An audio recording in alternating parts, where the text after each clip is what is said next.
이사야 30장 가운데 단락, 두 번째 단락입니다. 19절로 26절. 받은 사람들 그렇게 했습니다. We are in the age of taking, not receiving. 지금 우리는 받을 줄을 몰라요. 모든 것은 쟁취해야 돼요. 능력이 있고 남보다 뛰어나고 이렇게 해서 쟁취를 하지 받을 줄을 몰라요. 비극적인 것은 부부 간에도 받지 못해요. 남편과 아내로 만났으면 그냥 그 사람을 받으면 되잖아요. 사람이 완전할 수도 없는 거고 모든 면에 다 잘날 수도 없고 그냥 그 사람을 받는 것이죠. 근데 그 사람을 못 받아요. 그 사람에게서 내게 필요하니까 내게 좋은 것만 take 하는 그런 시대입니다. 오늘은 나눔 가이드를 먼저 읽겠습니다. 써면 뱉고 달면 삼키는 것은 받음이 아닙니다. 받음은 하나님의 선하심과 신실하심을 신뢰하기에 내게 주어진 모든 것에 감사하는 것입니다. 은혜, 죄사함, 구원, 복, 또 하나님 자신까지도 하나님의 것은 다 받는 것입니다. 말씀도 내가 말씀을 얼마나 잘 아느냐, 내가 얼마나 잘 이해하느냐, That's not the point. 이 종교의 시대는 자기가 또 얼마나 말씀을 잘 아느냐, 얼마나 잘 믿느냐, 그래서 all depend on me. 그것이 아니고 한 살짜리는 한 살짜리로 받는 것이, 10살짜리는 10살짜리로 받는 것이에요. 마귀에게 쏘가 내게 좋은 것만 받으려는 갈라진 마음은 아무것도 받지 못합니다. 야고보 사도는 두 마음을 품어 정함이 없는 자는 하나님께 아무것도 받으려고 생각지도 말라. 좋은 것만 받으려는 사람은 아무것도 못 받아요. 자기 자신도 못 받아요. 자신의 힘과 권세를 다 내려놓으시고 악의로우신 하나님을 받는 사람은, 악의로우신 하나님을 받을 수 없는 사람은 이 세상에 받을 수 있는 것이 아무것도 없죠. 광야 여정의 환난과 고생에도, 이게 오늘 본문 20절이죠. 그 사랑의 임재를 받아요. 그래서 광야를 지나서 약속의 땅을 받을 수가 있고 분명히 내가 사는데 하나님이 피어나는 삶을 살게 되는 것이에요. 오늘 본문의 제목은 사랑의 음성을 듣는 이들 그렇게 잡았어요. 이 거친 광야 여정을 지나면서 믿음을 지키고 하나님의 약속을 받을 수 있는 것은 하나님의 사랑의 음성을 들을 때만 가능한 것이에요. 하나님의 음성이 가슴에 들리지 않는 사람은 상황이 circumstance, situation is everything. 그게 전부예요. 생각이 산란스럽고 삶에 초점이 없고 어지러워요. 열심히 살고 똑똑히 사는데 정말로 이루어진 것은 아무것도 없어요. 그래서 시간이 지날수록 더 허무해지죠. 오늘 본문에는 두 가지 특징이 나타납니다. 먼저 지난주 본문까지 전쟁이 있었고 전쟁에 소문이 있고 친애국파가 있고 반애국파가 있고 소란스럽기 짝이 없어요. 그런데 그 소란스러운 상황이 오늘 본문에서는 저만큼 멀어져 있어요. 마치 그것이 없어진 것처럼. 그리고 세미한 하나님의 음성이 들립니다. 그 약속의 음성이 세미하게 들려옵니다. 그리고 이 음성과 더불어서 낯선 하나님의 칭호가 나타나는데 야라라는 것입니다. 야라는 가르치다. 가르치는 것이니까 인도하다. 그런 뜻이에요. 연애할 때 서로 사랑하면 다른 사람과는 쓰지 않고 통하지 않는 어떤 암호나 칭호가 생기듯이 성경에서 이 남은 자와 하나님 사이에만 통하는 칭호예요. 야라. 이 단어가 제일 먼저 쓰이는 것은 출애굽기 15장이에요. 출애굽하자마자, 홍해를 건너자마자 이스라엘이 만난 것은 마라의 썸물이었어요. 이 마라의 썸물에서 모세가 하나님께 부르짖었더니 여호와께서 그에게 한 나무를 가르치시니 그가 순종하여 그가 물에 던지니, 그랬으니까 가르치시는 대로 순종했습니다. 그랬더니 물이 달게 되었더라. 인생이 쓰신 분은 하나님이 무엇을 가르치고 있는지 한번 보세요. 그리고 가르치는 대로 한번 해보세요. 그래서 인생이 달게 바뀌면 계속 순종을 할 수 있죠. 그래서 여호와께서 그들을 위하여 거기서 법도와 율례를 정하시고 그들을 시험할세. 이때부터 시험이에요.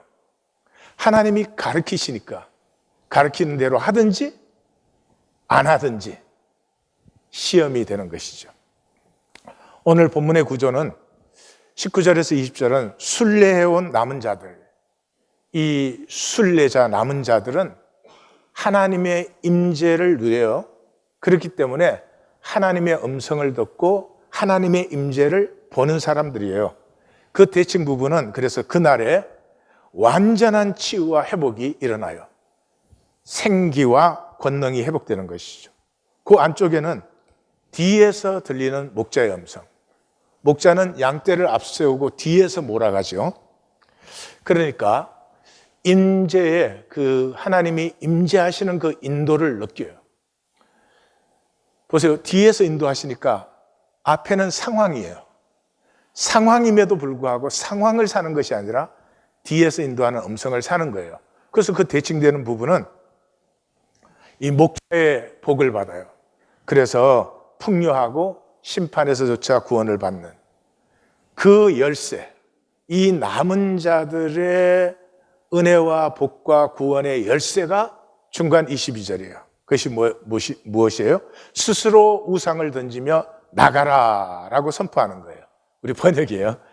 같이 보십시다. 19절에서 시온 예루살렘에 거주하는 백성아, 그렇게 나오는데 거주하는 야쉐브예요.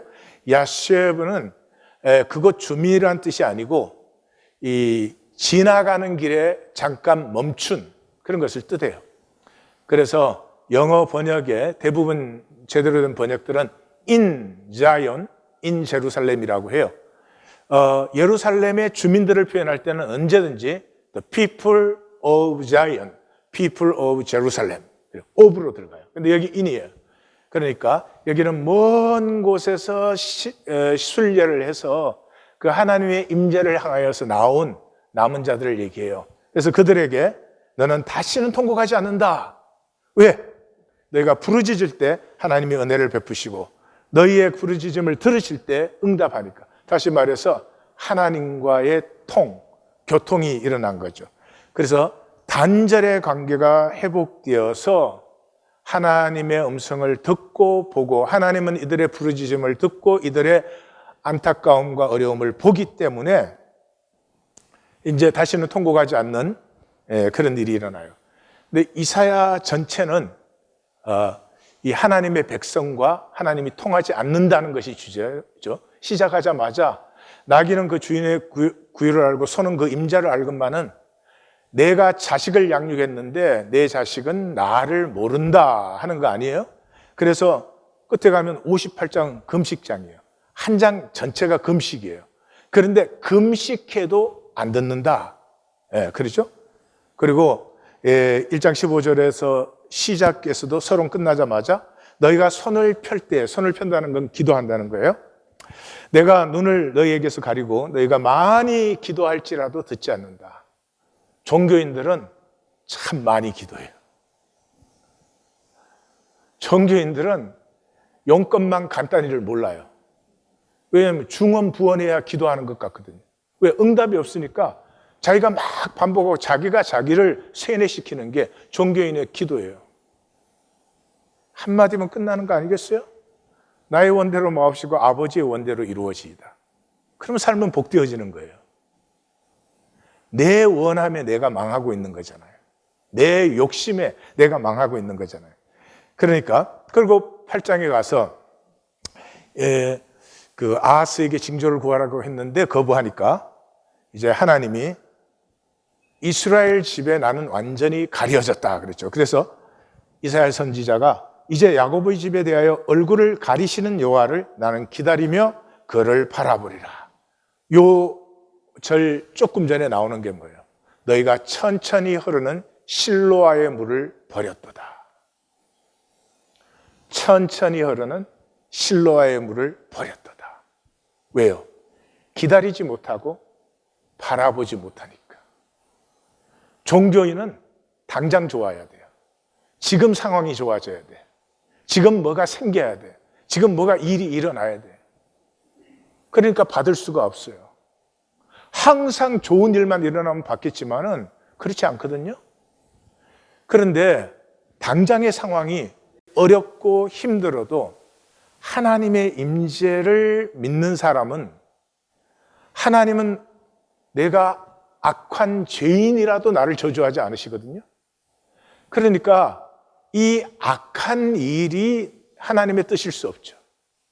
그럼 기다림이 생기는 거예요.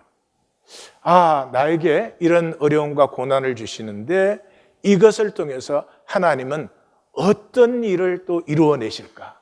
나를 어떤 단계로 또 한 차원 높이실까? 예. 기다리며 바라보며 이것이 없는 사람들, 천천히 흐르는 실로의 물을 받을 수 없는 사람들. 그래서 이사야 끝으로 가면은 여호와의 손이 짧아서 구원하지 못함도 아니요 귀가 둔하여 듣지 못함도 아니라 오직 너희 죄악이 너와 너희 하나님의 사이를 갈라. 종교인은 하나님과 단절되어 있는 사람들이에요. 그러니까 종교 의식을 하죠. 하나님과 같이 있는데 종교 의식할 수 있습니까? 아니, 부모님이 옆에 있는데 부모님 공경 의식할 수 있습니까? 그냥 대화하고 기뻐하고 그러겠죠. 종교가 된 유다, 하나님과 단절되어 있는 유다예요. 그래서 너희 죄가 그의 얼굴을 가리어서, 죄는 하나님과 단절된 것이죠. 그러니까 하나님의 얼굴이 가리워졌어요. 임재가 숨어버렸어요. 임재가 나타나지 않고 임재를 느끼지도 못하고 알지도 못해요. 그래서 단절이 되었으니까 너희에게서 듣지 않으시게 한다. 성경의 임재는 팩트가 아니에요. 팩트는 하나님 모든 곳에 계세요. 무소부지하죠. omniscience. 성경의 임재는 인격적이에요. 하나님은 모든 곳에 계시지만 그 임재를 받는 사람에게는 이 광야 여정에서 임재를 받는 사람이 있고 못 받는 사람이 있었듯이 하나님의 임재와 그 인도를 누려요. 그러나 임재를 받지 못하는 사람은 누구겠어요? 상황이 항상 내 뜻대로 돼야 되는 사람. 하나님의 상황을, 하나님의 삶을 받지 못하는 사람. 그 사람이 더 열심히 살지요. 그 사람이 더 치열하게 살죠. 근데 살고 나서 보면은, 이렇게 살고 싶었던 것이 아닌데, 내가 이런 사람이 되고 싶었던 것이 아닌데, 항상 그렇게 되죠. 생명은 내가 만들 수 있는 게 아니에요. I cannot make my life. 생명은 처음부터 주어진 것이에요. It's given to me. as a gift. 그래서 환난의 떡과 고생의 물을 주시나니, 여기 환난의 떡은 뭐 고생해서 번 떡이다 그런 뜻이 아니고요, 광야 여정이에요. 야라가 광야 여정으로 시작되었죠. 성경을 많이 읽은 사람이라면 이 본문은 광야의 여정을 가지고 얘기하는구나 하고 가슴에 탁 와 닿으면 돼요. 환난의 떡은 만나예요. 어려운 떡이에요. 맛이 없어도 먹어야 되는 떡이에요. 고생의 물, 반석에서 나오고 목마르고 메마르고 지치고 헤매이다 만나는 물이에요. 그러나 그 환난 속에서 내 야라, 우리 번역은 스승이라고 해놨어요. 뭐 다른 티처라고 번역된 데도 많아요. 그러니까 본문 자체를 보지 못하는 거죠. 그래서 내 야라를 숨기지 않는다. 이게 무리바예요. 그래서 내 눈이 보게 된다. 그러니까 이 남은 자들은 목자의 임재를 누리고 드럼과 봄이 있기 때문에 이 광야 여정을 잘 지나서 약속의 땅에 들어간다. 그런 말이에요. 광야 여정을 보시면 마라에서 시작해서 노뱀으로 끝나죠. 딱 나오자마자 제일 먼저 마라의 쓴물을 만났죠. 그 마라의 쓴물의 사건의 키워드가 야라, 가르키시니. 그런데 광야 여정이 다 끝나고 마감하는 사건이 노뱀 사건이에요. 노뱀 사건은 장대에 매달고 룩, 바라보면 산다는 거예요. 그러니까 광야 여정을 쉽게 요약하면은 하나님이 가르치시는 것을 바라보면 산다. 마라의 사건과 노뱀 사건 직전에 나타나고 마감 직전에 나타나는 사건이 똑같은 사건이에요. 무리바 사건이에요. 무리바라는 말은 다투다라는 뜻이에요. 근데 뭐를 가지고 다투느냐? 하나님이 우리 중에 계신가 안 계신가? 임재가 있느냐 없느냐예요. 그럼 간단하죠. 임재를 느끼는 사람에게는 하나님이 임재하시죠. 임재를 못 느끼는 사람에게는 하나님이 있다는 건 머리로 이해하는데 임재가 실제가 아니죠. 그래서 무리바로 시작해서 무리바로 끝나는 거예요. 첫 번째 무리바는 르비딤에서 있었고 마감하는 르비딤은 가데스에서 있었던 거죠. 이 한가운데가 시내 산에서 언약을 받는 것인데, 언약은 한마디로 말하면 임재예요. 임재. 예. 그래서 이것이 아브라함과 이삭과 야곱인데요. 아브라함을 불러서 하나님이 훈련을 시키시고 이래서 마지막 약속을 맺는 것이 할례의 언약입니다. 할례의 언약. 이 할례의 언약을 맺을 때 하나님이 내가 너와 함께한다라는 약속을 해요. 그 다음에 이삭은 아주 복된 사람이에요. 왜냐 그러면 이삭이 족장이 되자마자 큰 기근이 있었어요. 아브라함도 약속의 땅에 도착하자마자 큰 기근이 있었어요. 그 기근이 있었을 때 어디로 갔어요? 애굽으로 내려갔죠. 그러니까 이삭에게 하나님이 나타나서 너 애굽으로 가지 말아라. 내가 너와 함께한다 약속을 했어요. 근데 아버지는 그래도 내려갔는데 이 이삭은 내려가지 않았어요. 가르치는 대로 했어요. 그랬더니 어떤 일이 일어났어요? 우물만 파면 물이 나오는 거예요. 지금도 그 아프리카 이런 데서는 우물 하나 파는데 몇만 불이 듭니다. 그러니까 그때는 가운을 걸고 우물을 파는 거예요. 근데 우물만 파면 물이 나와요. 그러면 블레셋이 와가지고 뺏어요. 그럼 또 쫓겨나가서 또 파면 또 나와요. 그렇게 해서 어디까지 갔어요? 브엘세바까지 갔어요. 브엘세바는 사막 땅이에요. 물이 나올 수가 없는 땅이에요. 그 길을 읽어보시면 브엘세바에 쫓겨난 그 밤에 이렇게 시작돼요. 그러니까 가족들 다 재우고 천막 안에 잠들었지만 족장인 이삭은 잠이 안 오죠. 물이 없는데 어떻게 살아요? 그 시대에. 그래서 아마 제 생각에는 광야 한복판으로 좀 나갔을 것 같아요. 그때 하나님이 나타나셔요. 내가 너와 함께한다. 그 다음날 우물을 파던 종들이 달려오면서 소리를 질러요. 물이다! 우리가 물을 얻었나이다. 우리 번역엔 그렇게 했어요. 부엘세바, 하나님으로 말미암아 물을 얻었도다.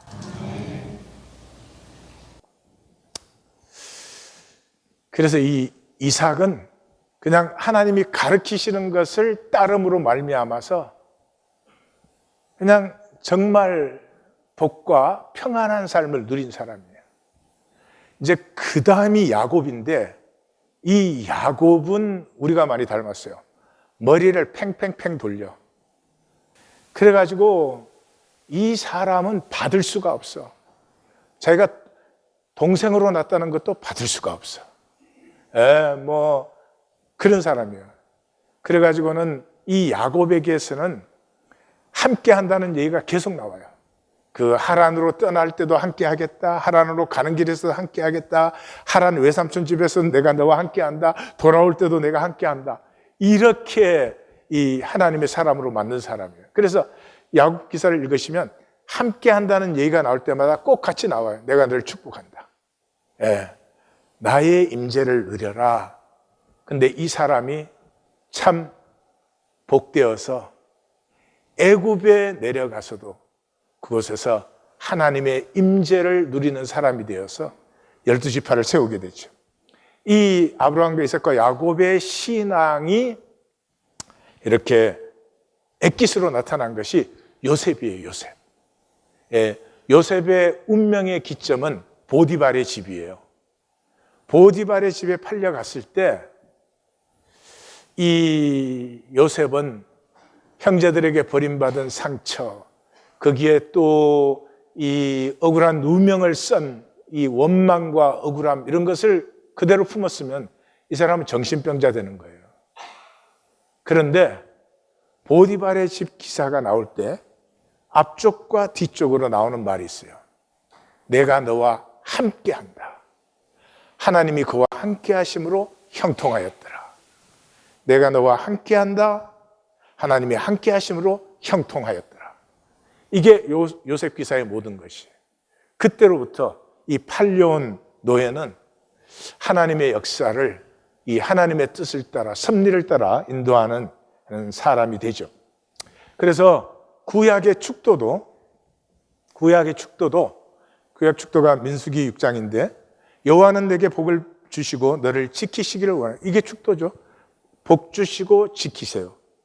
그 다음은 뭐예요? 여호와는 그 얼굴을 내게 비추고 여호와는 그 얼굴로 내게 향하여 두사. 임재예요. 임재 받는 것이 복이에요. 그런데 왜 종교인은 임재를 안 받을까? 왜냐 그러면 임재를 받는다고 하는 것은 진실된 가치를 내가 인정하는 거예요. 하나님은 진리시잖아요. 그러니까 내가 거짓되고 악한데도 좋은 것만 주시면 내가 멸망하는 거예요.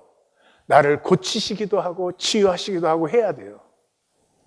근데 우리는 그걸 원하지 않아요. 나에게는 항상 좋은 것만 생겼으면 좋겠어. 나는 항상 좋은 말만 들었으면 좋겠어. 그러니까 임재를 부인한다는 건 하나님이 안 계신다 그러는 게 아니고요. 거짓 가치를 인정하는 거죠. 이 세상의 거짓 가치가 뭐예요? 돈이죠, 돈. 이 현상 세계는 돈으로 안 되는 게 없잖아요. 이 인간 게임은 돈이 모든 것이에요. 그러나 실제로는 돈이 할 수 있는 것은 본질 세계에서는 실제로는 아무것도 없어요. 돈으로 행복해지지 않아요. 돈으로 사람이 더 존귀해지고 숭고해지지 않아요. 껍질은 만들 수 있겠지만. 거짓 가치를 인정하는 동안에는 참 가치인 하나님을 내가 부인하고 있는 것이에요. 그래서 너희가 오른쪽으로 왼쪽으로 치우칠 때 내 뒤에서 음성으로 인도하신다. 제가 말씀드렸지만 뒤에서 인도하세요. 앞에서 인도하시면 따라가기가 쉬울 것 같아요. 그런데 하나님은 뒤에서 인도하시기 때문에 우리의 앞에는 항상 상황이 있어요. 상황이 있어도 뒤에서 들리는 하나님의 음성을 들어야 되는데 우리는 뒤에서 들리는 하나님의 음성은 들을 줄 모르고 상황에 react, 상황에 반사하느라고 그냥 그 상황을 주신 하나님의 섭리를, 하나님의 뜻을 다 피해버리는 거예요.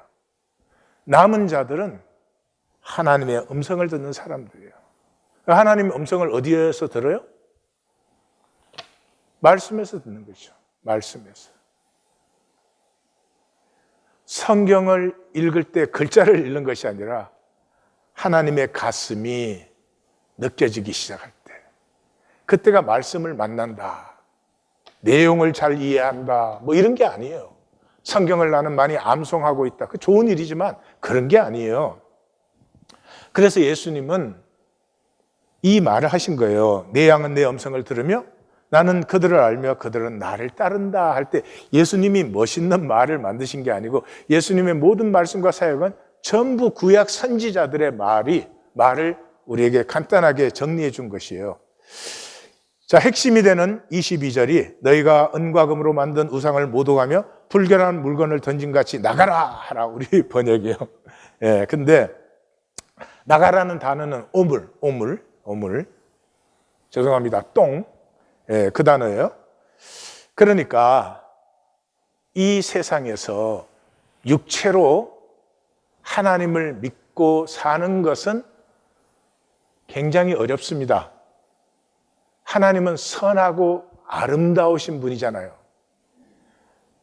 이 세상에서 내가 육체로 사는데 그 선하고 아름다운 가치를 산다는 것은 불가능해요. 그래서 종교생활을 하는 거예요. 실제로 살지는 않고 말과 생각으로만 하나님의 아름다움을 사는 것처럼 어쩔 수 없는 일이지만은 돌이키지 않으면 그 자체가 멸망이죠. 그래서 이 현상 세계에서 하나님의 선하고 아름다운 가치를 살기 위해서는 거짓 가치를 모독하라는 단어예요. 그 다음에 선포하셔야 돼요. 좀 배설물이다. 예.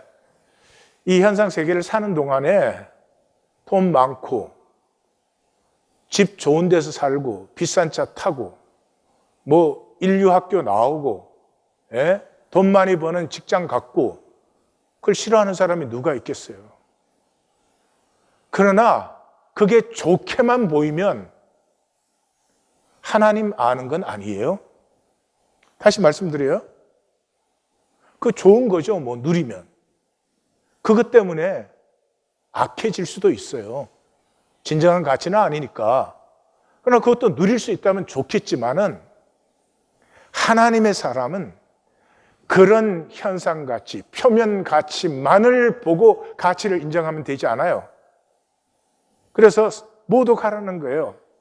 뭐 번쩍거리는 거, 이렇게 성공, 명예 이런 것에 대해서 너는 가짜다, 너는 짝퉁이다 하라는 걸 선포하라는 거예요. 그리고 그것이 계속 마음의 유혹이 될 때는 배설물이다라고 선포하라는 거예요. 이거 하신 분이 있죠. 누구예요? 사도 바울이에요. 여러분, 사도 바울은 믿음이 좋아서 뭐 그냥 오로메르클리 막 믿음으로 사라졌을까요? 아니죠. 하나님 앞에 서는 순간까지 그는 뭐라고요? 나는 선한 싸움을 싸우며. 사도 바울 그 기사를 읽어보면 분명히 가족이 있었던 사람이에요. 왜냐 그러면 부활하신 주님을 만났을 때 내가 내 가족들과 언언하지 않고 아라비아로 갔다 그랬거든요. 그게 가족은 부모만이 아닐 거예요. 또 분명히 랍비로 사내들인에 있었으니까 결혼하지 않았으면 그런 일은 있을 수 없지. 근데 자기 자식과도 언언하지 않고 아라비아로 갔어요. 그 아내와 자식들이 왜 그립지 않겠어요? 성공의 출세 가도를 제일 첨단으로 달린 사람이에요.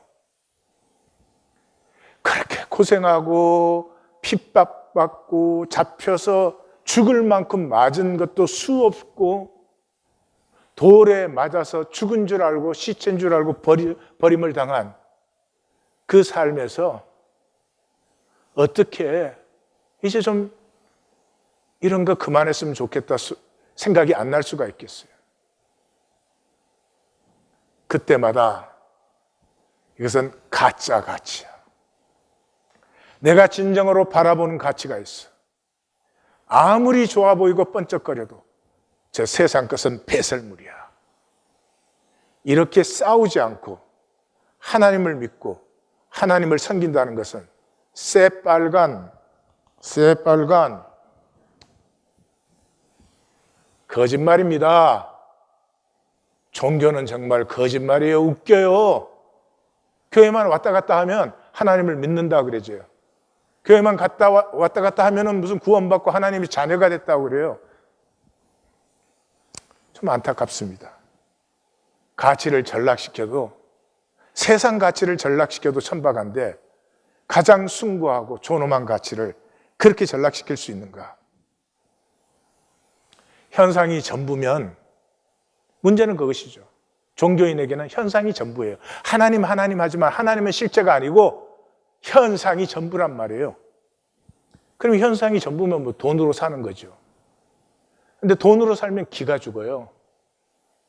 예. 생명은, 하나님이 주신 생명은 돈 많이 벌었다고 생명의 기가 살아나지 않아요. 예. 겉의 권세, 사람들 사이에서 뭐 있는 척 할 수 있지만 홀로 되면 다 외롭고 괴로워요. 단절되어 있으니까. 생명은 사랑의 음성으로만 피어나요. 내 아내가 나를 사랑하는 것을 아는 남편, 복되어요. 생명으로 피어나요. 내 남편이 나를 사랑하는 것을 아는 아내, 자연스럽고 고집 억지를 부리지 않아요. 아이들도 마찬가지예요. 지금은 부모의 사랑이 독이 된 시대예요. 사랑은 한계가 있을 수 없잖아요.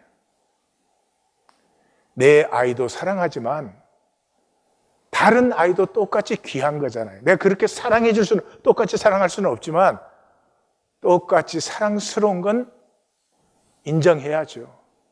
근데 아예 다른 집 아이는 관심이 없어요. 사실 뭐 죽는다 그래도 별로 관심이 없어요. 내 아이만. 그러면 어떻게 돼요? 바닷물은 이 생태계의 가장 중요한 부분이에요. 그 염분의 농도가 적절했기 때문에 이 생태계가 유지되어요. 그런데 그 바닷물이 세츄레이트 되면 사해가 되는 거예요. 사해. 죽음이 되는 거예요. 지금은 부모들이 사랑할 줄을 몰라서 이 사랑이 세츄레이트 돼가지고 그 부모의 사랑 때문에 아이들이 더 불안하고 스트레스 받고 생명력은 약해지는데 돈은 벌어야 되고, 사람이 기가 죽어서 어디 하나님 형상이라고 말할 수 있겠어요? 이 현상의 사람은 상황이 전부가 돼요. 좁쌀 상황에 사로잡혀가지고 우주를 놓쳐버리지. 바둑을 두는데 몇 알 먹으려고 하다가 대마가 죽는 거나 똑같아요. 다시 말씀드립니다. 종교는 사람의 조직이고 사람의 교리고 사람의 가르침이요. 인간 게임이요. 임재를 몰라요. 임재를 모르기 때문에 할 수 있는 건 이원화밖에 없어요. 예배 드릴 때는 이게 거룩한 시간이에요. 예배 끝나면 거룩하지 않은 시간이에요. 교회 오면은 뭐 전부 이원화 시켜놨어요. 실제를 하나도 못 누리는 거죠. 세상은 만만치 않은데 우리 자신은 어때요? 부족? 당연하지. 이기적? 말할 것도 없지. 그 정도가 아니라 죄악되어요. 겉으로만 멀쩡하지 속이 건강하고 싱싱한 사람 보기가 힘들어요. 그럼에도 불구하고 우리의 장함은 무기력해질 수밖에 없고 당장 살아남기 위해서 거짓과도 타협하고 그런 삶 속에서도 우리가 패하지 못하는 것이 있죠. 그래도 선하고 싶고 의롭고 싶고 가치 있고 싶고 나 자신과 모두에게 자랑스러운 이 패하지 못하는 사랑, 이 사랑을 피할 수 없는 게 하나님의 형상의 인간이에요. 그게 우리의 소망이 있어요. 그래서 인간은 사랑할 때 피어나는 것이죠. 사랑은 내가 결정하는 게 아니잖아요. 예? 연애할 때 그래요? 나 결정했다. 사랑 시작. 그런 거 아니잖아요. 내 가슴에 스며오는 거지. 근데 아기로 오신 하나님이 내 가슴에 스며들 수 없다면 우리는 세상에 너무 시달려서 영혼이 회복할 수 없는 지경에 이르는 거예요. 돈에 너무 시달려가지고 사람이 인간성을 상실해버린 것이 비극이에요.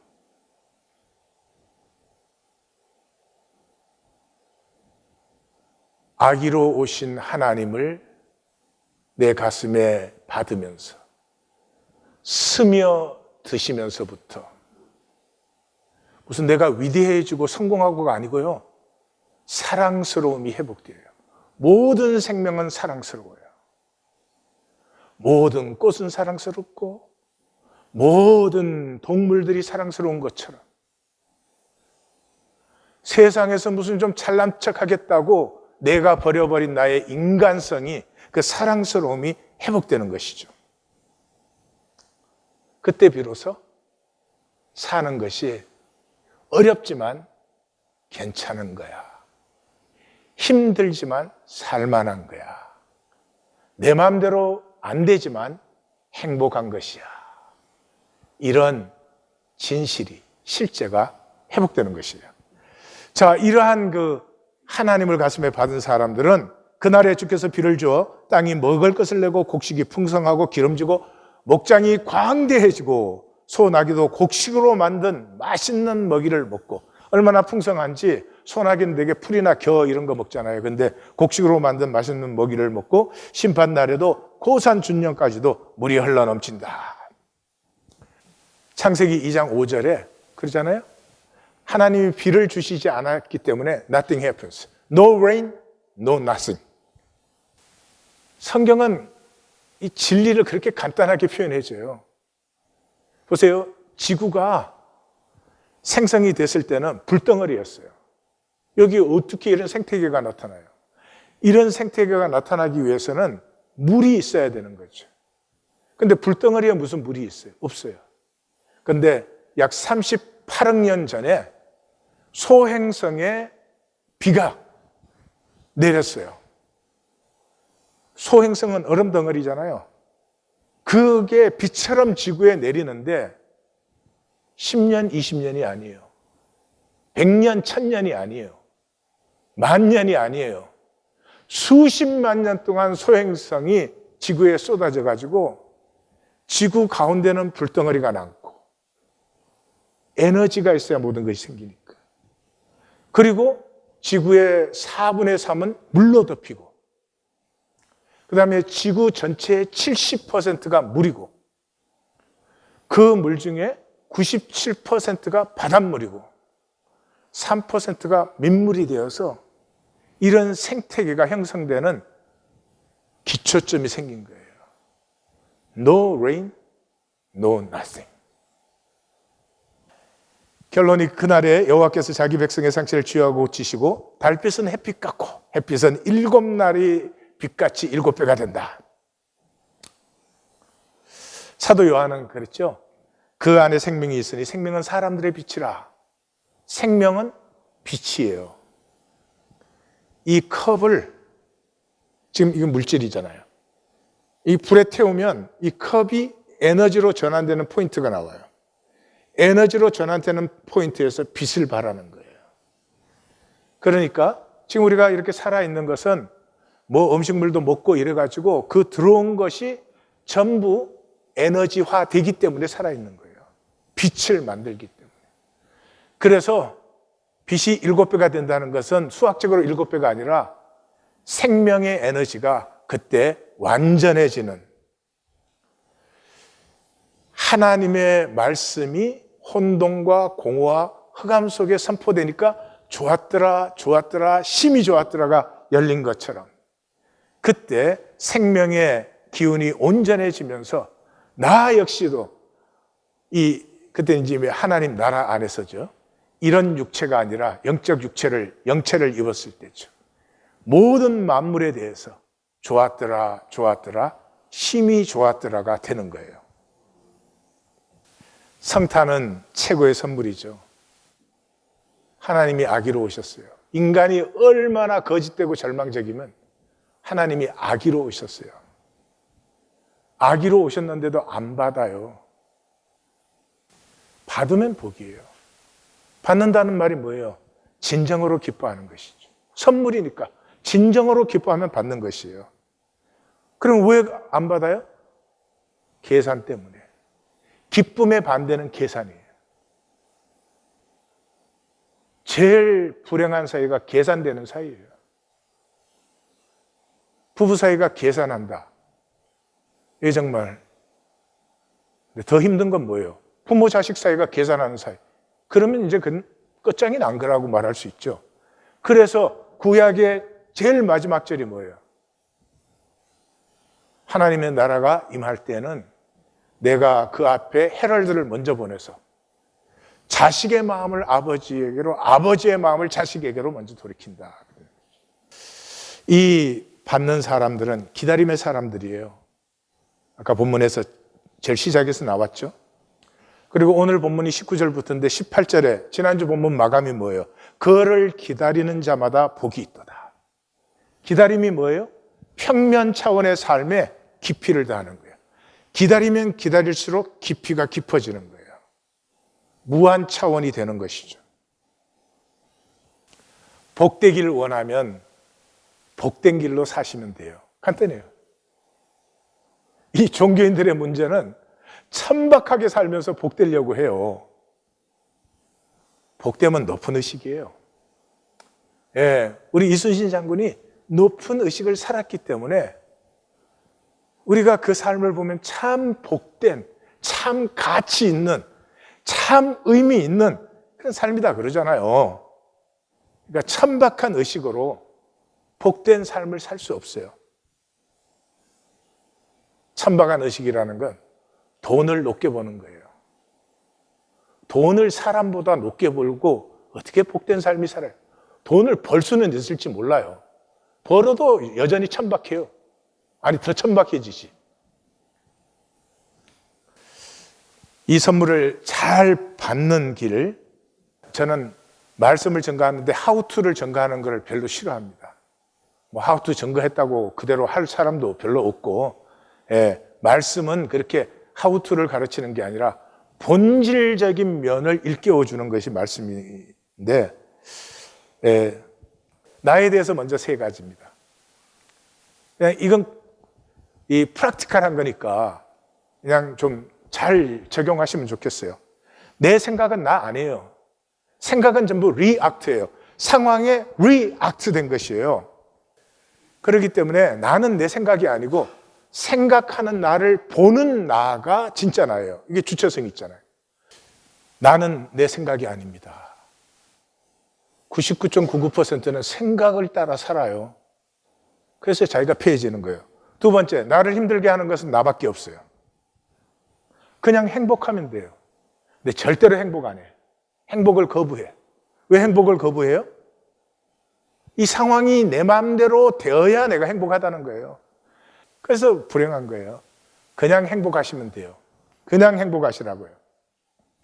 하나님 노릇하지 마시고 모든 상황은 내 뜻대로 돼야 돼. 그거 내려놓고 모든 상황 속에는 즐길 수 있는 게 있지.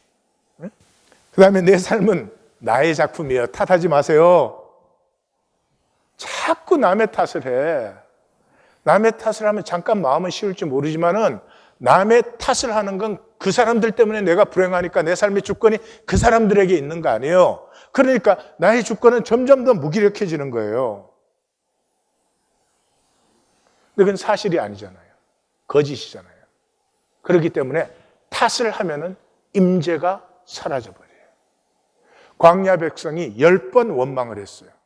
임재가 사라져버렸어요.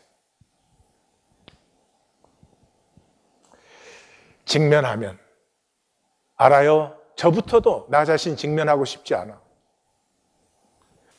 부족하고 연약하고 제약되고 이기적이고 위선적이고 그걸 벗어날 수 없어요. 아파요. 그래도 직면하면 거기서부터 성장이 시작되는 거예요. 내가 나를 부인한 자리에서는 어떤 새로움도 성장도 있을 수가 없어요. 삶에 대해서도 3가지 말씀드릴게요. 살던 대로 살지 마십시오. 오토파일럿대로 돌아가면 쉬워요. 그러나 하루하루 3시간이에요. 하루하루 3시간이에요. 선포하세요. 오늘은 전혀 새로운, 내가 한 번도 만나본 적 없는 시간이다. 그러므로 내가 정말로 살고 싶은 것, 내가 정말로 행해보고 싶은 것, 한 가지라도 오늘 할 것이다. 에? 새로운 시간이에요. 제발 새로운 도전으로 좀 받으시라고. 2번째, 심은 것을 거두어요. 심은 것을 거두어요. 현재는 완벽합니다. 아무리 내가 남에게 탓하고 싶지만은 현재 나는 내가 살아온 나예요. 그리고 이 현재는 완벽해요. 하나님이 만약에 이 현재에 내가 이렇게 되어서는 망한다고 싶으면 절대로 이렇게 섭리했을 리가 없어요. 내 마음에 안 들어도 지금 현재 나, 이 현재 나를 인정하고 여기에서부터 첫 발을 내디딜 때 나의 내일은 새로워지는 것입니다. 아멘. 탓하지 말고 창조하십시오. 3번째로, 결과는 하나님의 것이고 과정은 나의 것이에요. 결과는 내가 만들 수 없어요. 하나님 것이에요. 근데 과정은 내가 하는 것이에요. 근데 그 과정에서 주의할 것은 만들려고 하지 마세요. 만들려고 하지 마세요. 내가 내 삶을, 내가 내 모습을 만들려고 하잖아요. 그럼 뭘로 그걸 해요? 에고로 하잖아요. 게임이 될 수밖에 없어요. 예? 내가 좋은 사람으로 보이고 싶다. 내가 좋은 사람으로 인정받고 싶다. 그러면 내가 좋은 사람으로 보이고 인정받는 게임을 해야 되잖아요. 그러니까 그건 실제가 아니에요. 그래서 결국은 자기도 싫고 남도 싫어해요. 저는 이 40년 목회에서 가장 이해가 안 되는 것이 교회를 와서도 자기 편을 만들려고 해요. 사람이 자기 편 돼야 좋은 거 하나도 없어. 아니, 정말요, 종교는 너무 웃겨요. 하나님 앞에 나왔잖아요. 이 교회는 하나님이 통치하신다는 것을 고백하는 이 세상에서 유일한 곳이 교회잖아요. 그럼 교회에 나오셨으면 하나님 편이 되세요. 왜 사람 편이 못 되어가지고 그렇게 아웅다웅 안절부절, 도무지 이해가 안 가요.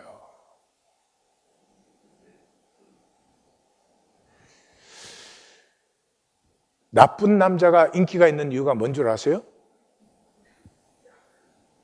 다 게임이니까. 좋은 말 해주고 뭐 좋은 남자는 보면은 그게 다 게임이었어요. 나쁜 남자는 앨리스 솔직했으니까. 그래서 결국 이 게임에 시달렸기 때문에 지금은 나쁜 남자를 좋아하는 이상한. 근데 또 나는 나쁜 남자인데 좋아하질 않아.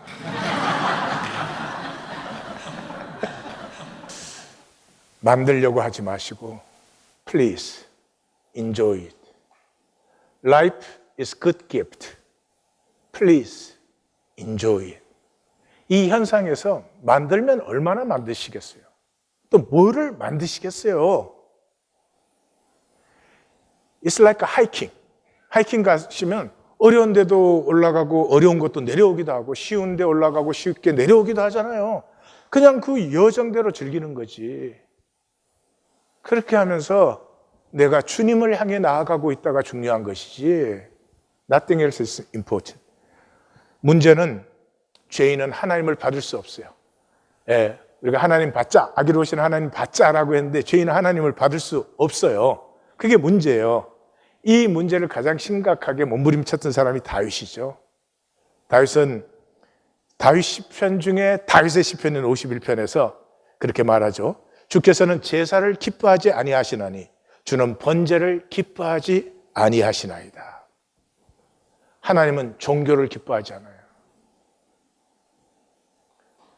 하나님이 종교를 기뻐하신다면 내가 천천만만의 수양을 드렸을 것입니다. 하나님은 종교를 기뻐하잖아요. 그럼 하나님은 무엇을 기다리고 있는가? 그는 고백합니다. 주께서 구하시는 제사는 상한 심령이라. 하나님이여 상하고 통회하는 마음을 주께서 멸시치 아니하시리이다. 십자가는 하나님의 아픔이에요.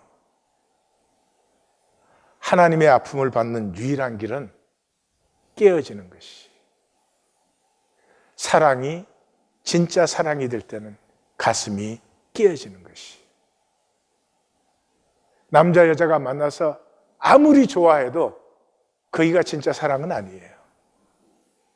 진짜 사랑이 될 때는 너의 아픔 때문에 내 가슴이 깨어질 때, 나의 아픔 때문에 너의 가슴이 깨어질 때.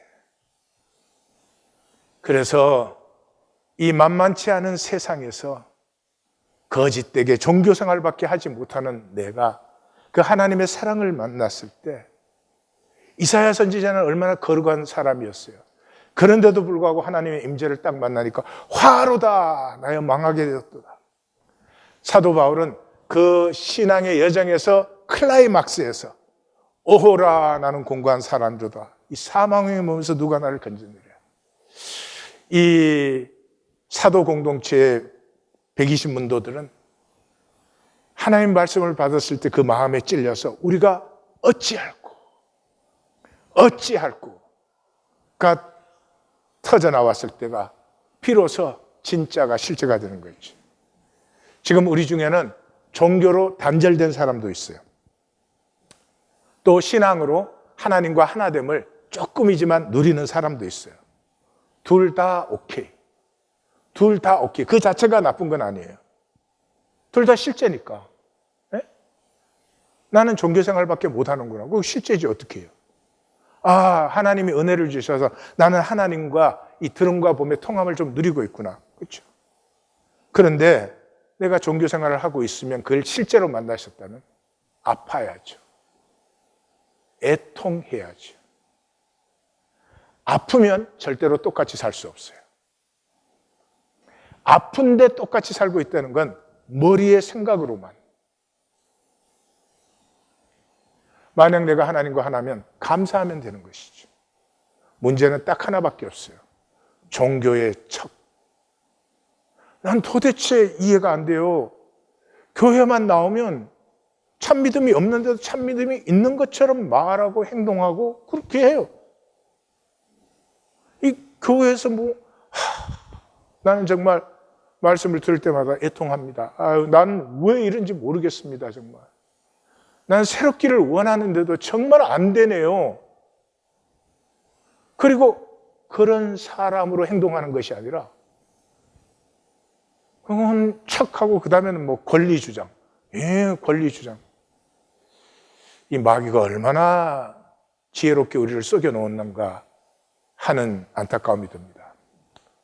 이 모든 일은 2022년으로 땡!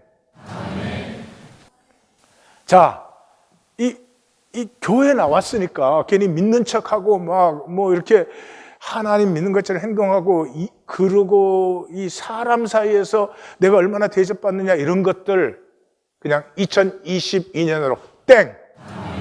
2023년은 나왔으면 하나님 만나고 가는 거예요. 다른 사람 뭐라 그래도 나는 하나님 만나고 간다. 그리고 하나님의 나를 향한 사랑의 음성을 나는 듣고 행복한 자로 또 한 주일에 생명 피우는 삶이 될 것이다. 아멘. 할렐루야. 아멘을 잘하셔서 마치겠습니다. 다 같이 한 목소리 아니고 다 같이 기도합니다.